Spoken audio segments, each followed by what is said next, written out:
మాజీ మంత్రిగా, నగరి శాసనసభ్యురాలుగా కంటే జబర్దస్త్ మాజీ జడ్జిగా, మాజీ హీరోయిన్గా పోరంబోకు మాటలు మాట్లాడేటువంటి వ్యక్తిగా పేరొందినటువంటి రోజాకి ఏ తిరుమలను అడ్డం పెట్టుకుని అయితే 5 సంవత్సరాల అడ్డగోలుగా దోచుకుందో ఆ తిరుమలలోనే భారీ షాక్ తగలడానికి రంగం సిద్ధమైపోయినట్టుగా తెలుస్తూ ఉంది.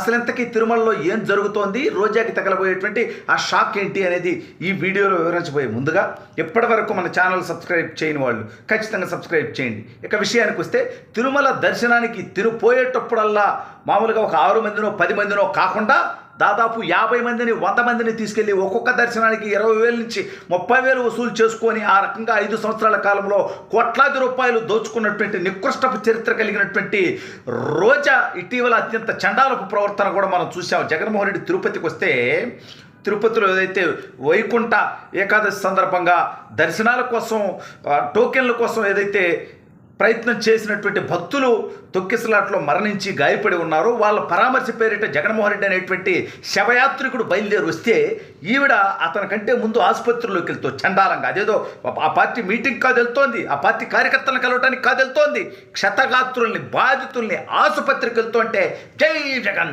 జై జగన్ అంటుంది సిగ్గు లేకుండా. జగన్మోహన్ రెడ్డి ఏమైనా సాధించాడా, జగన్మోహన్ రెడ్డి ఏమైనా చేయటానికి వస్తున్నాడా, జగన్మోహన్ రెడ్డి ఏమైనా పీకటానికి వస్తున్నాడా, ఏమైనా పడవటానికి వస్తున్నాడా, లేకపోతే ఏమైనా పొడిచాడా? 11 సీట్లతో ప్రతిపక్ష నేత హోదా కూడా లేకుండా ఈ రాష్ట్ర ప్రజలు చెప్పుతో కొట్టిన తర్వాత పరువు తక్కువైనటువంటి జగన్మోహన్ రెడ్డిని తీసుకొచ్చి జై జగన్ అంటే దేనికి?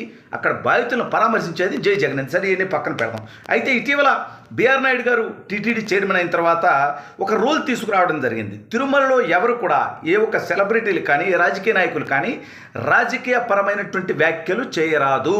కేవలం ఏదన్నా ఉంటే దేవుడి గురించి లేదంటే దేవస్థానం గురించి, టీటీడీ గురించి మాత్రమే మాట్లాడాలి.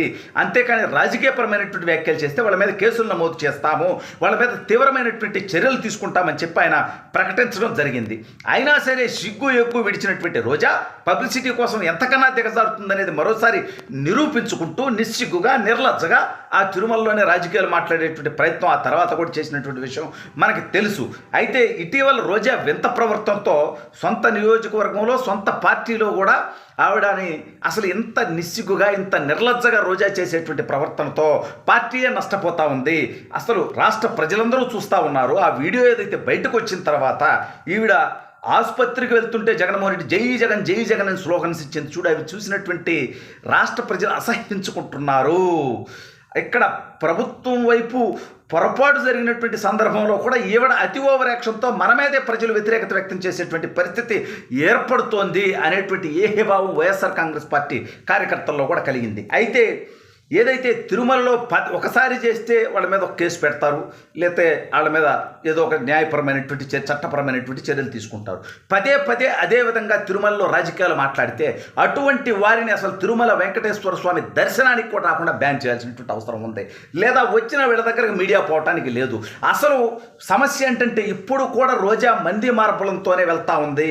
కొంతమంది టీటీడీలో ఉన్నటువంటి అధికారులు రోజాకి, రోజా యొక్క గుంపు దర్శనాలకి, గ్రూపు దర్శనాలకి అవకాశాలు కల్పిస్తున్నారు అనేటువంటి ఆరోపణలు వస్తూ ఉన్నాయి. ఎందుకంటే కూటమి ప్రభుత్వం అధికారంలోకి వచ్చిన తర్వాత రోజా హోదా ఏందయ్యా అంటే కనీసం శాసనసభ్యురాలు కూడా కాదు, మాజీ మంత్రులకి వాళ్ళందరికీ కూడా ప్రోటోకాల్ ఉండేటువంటి పరిస్థితి ఏమీ ఉండదు నాకు తెలిసినంత వరకు. అయినా సరే రోజా ఇప్పుడు కూడా మందిని వేసుకొని తిరుమల మీదకు పోయి అక్కడ మళ్ళీ రాజకీయాలు మాట్లాడకూడదన్న రాజకీయాలు మాట్లాడుతుందంటే తన అహంకారం, అధికార మతం అండ్ అక్కడ వ్యవస్థలో ఉన్నటువంటి కొంతమంది తప్పుడు వ్యక్తులు తనకు సహకరిస్తుండటం వల్ల.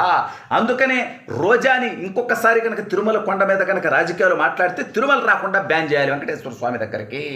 ఒకవేళ వచ్చినా ఒక్కటే రావాలి, దర్శనం చేసుకొని పోవాలి, అంతే తప్పితే ఈ కథలన్నీ పడకూడదు.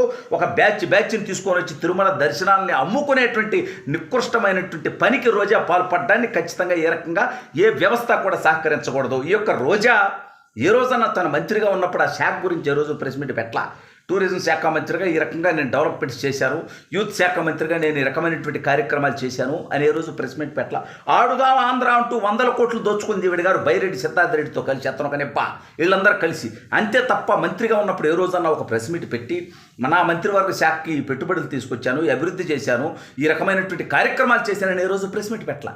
చంద్రబాబు నాయుడు గారిని తిట్టడానికి, లోకేష్ అన్నని తిట్టడానికి, పవన్ కళ్యాణ్ తిట్టడానికి మాత్రమే ఈవిడ గారు ప్రెస్ మీట్లు పెట్టి కారు కూతలు కూసేసి నోటి తుత్తర తీర్చేసుకొని వెళ్ళిపోతూ ఉంటుంది. ఎప్పటికీ తన ప్రవర్తనలో మార్పు రారా. నగరి చరిత్రలో ఎవరూ చూడని విధంగా 45,000 ఓట్ల భారీ తేడాతో ఓటమి చవి చూసిన తర్వాత అయినా తన తప్పులు తెలుసుకోవాలి, తను మార్పు రావాలి. కానీ అవన్నీ రాకపోగా మళ్ళీ జగన్మోహన్ రెడ్డి సంతోషపరచాలి, ఇదే విధంగా కారు కూతలు కుయ్యాలి, నోటుకొచ్చినట్టు మాట్లాడాలి. మళ్ళీ జగన్మోహన్ రెడ్డి అధికారంలోకి వస్తే మళ్ళీ పదవులు పొందాలనేటువంటి ఆశ తనకు కలగానే మిగిలిపోతుంది. ఎందుకంటే జగన్మోహన్ రెడ్డి వచ్చి తన వింత ప్రవర్తనతో, తన వికృత చేష్టలతో జగన్మోహన్ రెడ్డికి ఇప్పుడు వచ్చినటువంటి 11 సీట్లు కూడా వచ్చే ఎన్నికల్లో వచ్చేటువంటి పరిస్థితి లేదు. వచ్చే ఎన్నికల్లో రోజాకి సీటే వచ్చేటువంటి పరిస్థితి లేదు. సీటు వచ్చినా సొంత పార్టీ వాళ్ళే రోజాని ఓడగొట్టడానికి సిద్ధంగా ఉన్నారు.